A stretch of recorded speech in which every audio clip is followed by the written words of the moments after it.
حصيلة النادي الاهلي حتى الان، اعتقد ان معنويات عالية جدا لفريق النادي الاهلي. اتفضل يا كابتن طه. يعني فعلا يعني امتياز كبير جدا لحسام بدري والفريق النادي الاهلي ان هو يستطيع بهذه المجموعه اللي فيها ناس كتير ما كانتش مشاركه بالرغم ان هم لاعبين اساسيين، معظمهم كانوا اساسيين، انما يتجهزوا بهذا الشكل ويأدوا بهذا الشكل الكبير جدا اللي يمكن الفريق الاساسي لما كان بيلعب تحت ضغط 3 بونت والفوز بالدوري كان بيبقى فيه شويه اهتزاز في الاداء شويه، طبعا ده شيء طبيعي وتوتر شويه. النهارده الفريق بيلعب مستريح جدا، في اريحيه، في تحركات بشكل جيد جدا، في تفاهم بالنسبه للعيبه، في ضغط في كل الاتجاهات، ثم بعد ذلك الرجوع في النواحي الدفاعيه، في فعاليه هجومه، وده الاساس.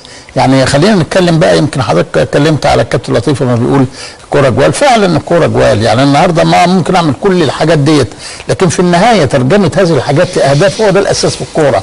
ممكن يبقى في، يعني دايما بتكلم على يعني اخونا العزيز الكابتن حسن مسكري يقول لك عن الكوره الكفاح مهم جدا فيها، فعلا الكفاح والمنافسه تكتيكيا، منافسه بدنيا، نفسيا بين الفريقين وبعض شيء مهم جدا، لكن الاجمل نتيجه هذه المنافسه وهذا الكفاح اللي هو الاهداف. فالنهارده الفعاليه الهجوميه بالنسبه للنادي الاهلي كانت عاليه جدا لدرجه ان هو سجل 4 اهداف ووضع اهداف كثيره جدا، وحتى التغييرات اللي نزلت برضو فيها عنصر الخطوره، كل واحد عنده الكاباسيتي او عنده زي ما بيقولوا الناحيه العاليه في ناحيه التهديف. يعني مثلا رامي ربيعه مشهور بضربات الراس، سجل منها، وليد بالتمريرات والتسديدات اللي سددها في القائم، والتمرير اللي عملها صالح جمعه، يعني حتى التغيير ده. اكرم توفيق لعيب رائع جدا، صحيح خد فرصه مده صغيره لكن هو صغير عنده فرص كبيره جدا وعنده وقت كبير جدا يكمل.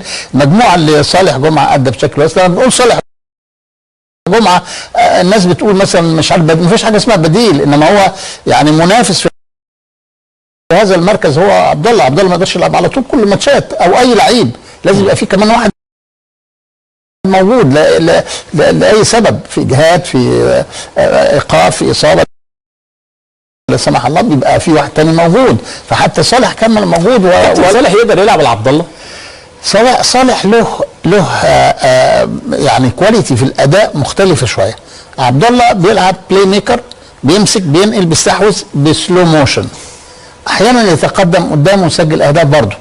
لكن ميزه صالح انه ممكن يعمل الاستحواذ في نص الملعب بشكل كويس، لكن عنده الاختراقات السريعه بالكوره، دريبلر كويس قوي، بيفوت من 1 و2 و3، ممكن يوصل يسمع مع 1 1 2 ويوصل لجول. شفنا اللي جري فيها اصل هدف الحارس وسجل منها، دي ما يقدرش يعملها اي حد الا ان كان عنده السرعه الكبيره اللي موجوده عنده المهاره، ولذلك هو بسرعته الكبيره جدا قدر يرقص، ثم بعد كده عنده اتزان في بدني ساعده على ان هو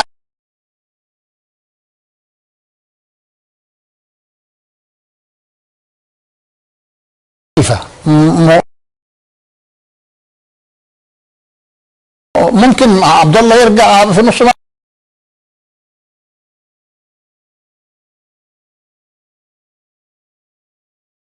والاثنين على الاطراف.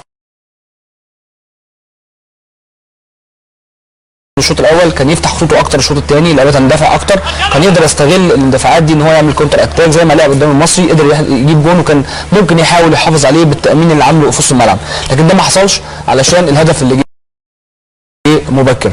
لكن بشكل عام انا شايف ان هي مباراه ممتعه. انا شايف كمان ان الاهلي اللعيبه يعني بالنسبه لحسام بدري اعتقد ان هو كان في عده مكاسب النهارده، اهم مكاسب ان اطمن بشكل كبير على اللعيبه اللي احنا شفناها النهارده، سواء صالح سواء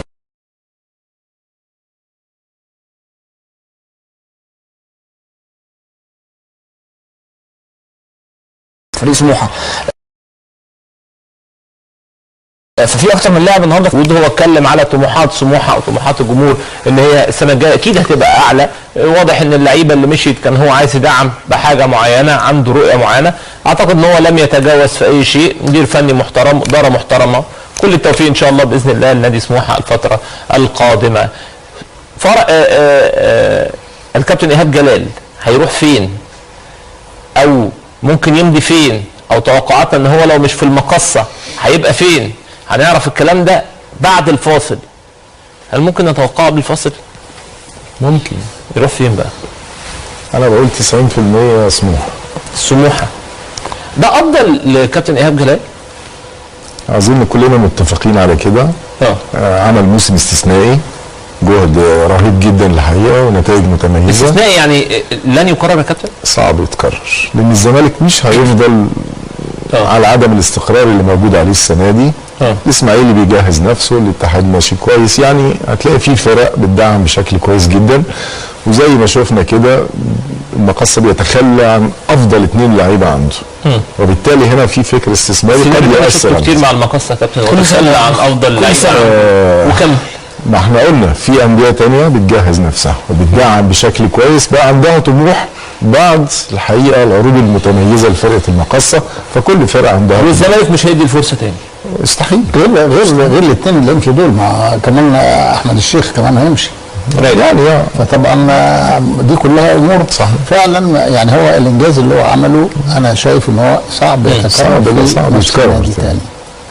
مفيش اي ممكن يعمل هذا الانجاز في حته ثانيه، صحيح، يروح فريش في حته ثانيه. انا وجهه نظري بس شويه ممكن تكون لو توفر له نفس المناخ تاني، انا رايي انه يعني وجهه نظري ان هو يكمل، لان ممكن الاستقرار والانسجام اللي موجود او الكيمياء اللي موجوده بينه وبين مجلس الاداره وبين اللعيبه ممكن تخدمه. هو خلاص اتعود على الجو، اللعيبه حباه، يعني قوام الفريق لو موجود ودعم، انا وجهه نظري ممكن تكون الاستمرار افضل له يعني. وجهه نظري مختلفه شويه، بس انا كنت متاكد انها مختلفه. هو ممكن زي ما بتقول هو ممكن يكمل ومستريح، لكن هل هيقدر الفريق ده يعمل نفس هذا الانجاز؟ ما هو ده اللي هو على فكره كابتن واضح ان هو بيوجه رساله برضه.